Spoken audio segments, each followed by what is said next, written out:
Mari kita lanjutkan perbincangan kita bersama Pak Frans. Pak Frans, bekerja di masa pandemi saat ini pasti ada kendala dan hambatan yang tentunya tidak hanya beberapa orang, tapi hampir seluruh manusia di dunia ini mengalami hambatan tersebut. Bagaimana Bapak mencari cara untuk bisa bekerja secara produktif walaupun di masa pandemi ini? Ya, sekarang kan dengan adanya teknologi informasi, bekerja bisa di mana saja dan kapan saja. Bahkan di masa pandemi COVID-19 ini kita malah bekerjanya melebihi waktu kerja yang biasa, karena malam hari kita masih bisa dikonekkan melalui teknologi informasi dan masih bisa rapat. Khusus untuk di Ditjen Pajak dalam hal ini kami memang mengalami sedikit kesulitan karena contoh misalnya dalam melakukan pemeriksaan, kan itu nggak mau kan kita harus biasanya visit ke kantor perusahaan-perusahaan wajib pajak yang kita hendak periksa untuk mengecek benar nggak sih asetnya segitu, kemudian juga persediaannya dan lain sebagainya. Itu kan harus dicek fisik satu-satu. Nah, dengan adanya pandemi COVID ini kan nggak mungkin dilakukan, terutama pada awal-awal ya, pada saat bulan Maret sampai bulan Mei waktu itu. Sekarang sih udah mulai tapi sedikit-sedikit. Tapi intinya memang ada sedikit kesulitan. Tapi beberapa hal yang sifatnya bisa kita lakukan melalui teknologi, kita lakukan secara teknologi.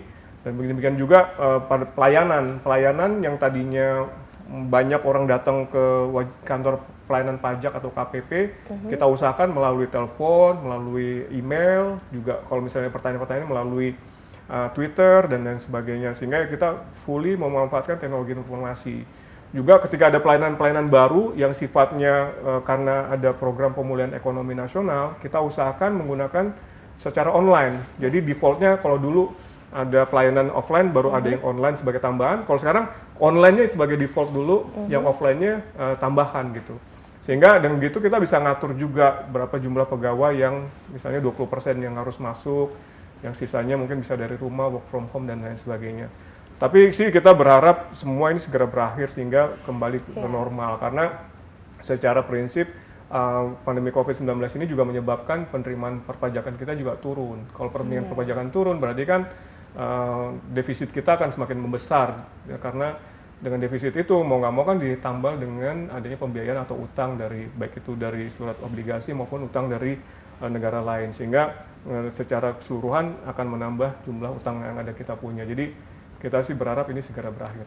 Oke, baik, mendengar cerita Anda tadi, dengan kata lain bahwa pendidikan yang Anda tempuh di Gunadarma, yaitu manajemen informatika, artinya sangat berperan besar untuk membantu Anda memahami segala jenis teknologi informasi dan sebagainya. Ya, secara nggak langsung sangat berpengaruh gitu ya, karena memang dulu waktu kita di kampus, mungkin dulu waktu di kampus diajarin tentang ilmu manajemen informasi itu kita nggak sadar. Tapi begitu masuk dunia kerja, oh ini tuh yang diajarin waktu itu gitu. Jadi memang banyak sekali hal yang saya temuin setelah itu. Tapi kalau bicara karena saya kuliahnya mungkin 25 tahun yang lalu, sekarang teknologi udah berubah drastis. Ya relatif hanya ilmu-ilmu dasarnya aja yang masih kepake. Tapi kalau teknologi ngikutin. Tapi cara kita berpikir, cara kita mengambil keputusan, cara kita menyelesaikan masalah, itu nggak lepas sebenarnya dari background kita pada saat kita kuliah waktu itu, pada saat sekolah, yang membekali kita sebagai ilmu dasarnya gitu. Oke, Pak Frans, kira-kira bagaimana cara terbaik untuk mahasiswa Gunadarma, khususnya di jurusan yang sama dengan Bapak, untuk menghadapi dan mencapai karir yang lebih baik? Tentunya tetap optimis dengan apa yang sudah dipelajari di kampus dan terus mengembangkan diri, memotivasi diri. Kira-kira bagaimana seorang mahasiswa seharusnya bertindak? Ya, kalau menurut saya sih berdasar pengalaman, pinter aja nggak cukup.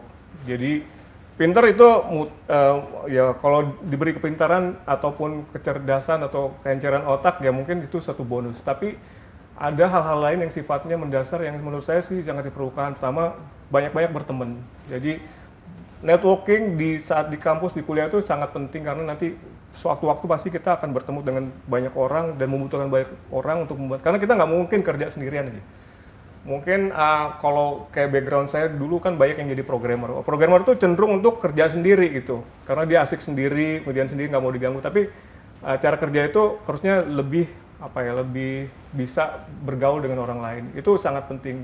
Jadi itu sangat bermanfaat. Kemudian juga yang kedua tadi disiplin, sehingga kita bisa memperkirakan kapan kita lulus, kapan kita harus bikin skripsi, semua harus kita rencanakan dengan matang supaya nanti itu juga melatih sebenarnya nanti pada saat kita kerja, kalau kita dikasih kerjaan kapan harus selesai dan lain sebagainya, sehingga mau nggak mau nanti kita terbiasa. Jadi harus dilatih pada saat-saat masa-masa kuliah itu juga memberikan. Kemudian yang terakhir mungkin harus selalu update terhadap perkembangan teknologi karena ilmu yaitu apalagi di IT ya itu sangat cepat berkembangnya dan cepat ini. Kalau kita nggak update ya kita ketinggalan aja. Barangkali yang kita pelajaran di kampus sekarang mungkin udah nggak kepake.